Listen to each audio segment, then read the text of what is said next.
আসসালামু আলাইকুম। আমি ছিলাম অফিসের কাজ করতেছিলাম, পরে অফিস থেকে ফোন দিল যে ভাই এই অবস্থা। পরে আমি নিজ উদ্যোগে অফিসের কারণে এখানে এসে এখানে যে অবস্থা ভাই, আমি আইসিইউতে গিয়েছিলাম, একটা গাড়ি আসছিল, সেই ওখান থেকে প্রায় 100 জন রক্ত দিতে আসছে। আমি মূলত রক্ত এটা দেখাশোনা করতেছি, অনেকে আসতেছে। এখন আর কোনো রক্ত লাগবে না, কালকে সকাল 8টায় রক্ত লাগবে। আপনারা যারা রক্ত দিতে চান তারা এখানে এসে নাম্বারটা বলে যান।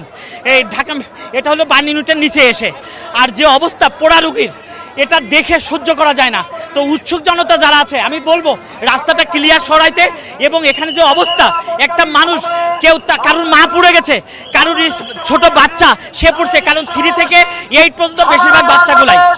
আপনি তো ভেতরে ছিলেন, কতজন রোগী দেখলেন আপনি ভেতরে? ভাই আমি এ পর্যন্ত 50 থেকে 100 জন মতো রোগী বেবি আসতেছে ভাই, অগণিত আসতেছে একটা অ্যাম্বুলেন্সে, তবে আরও বেশি আসতেছে।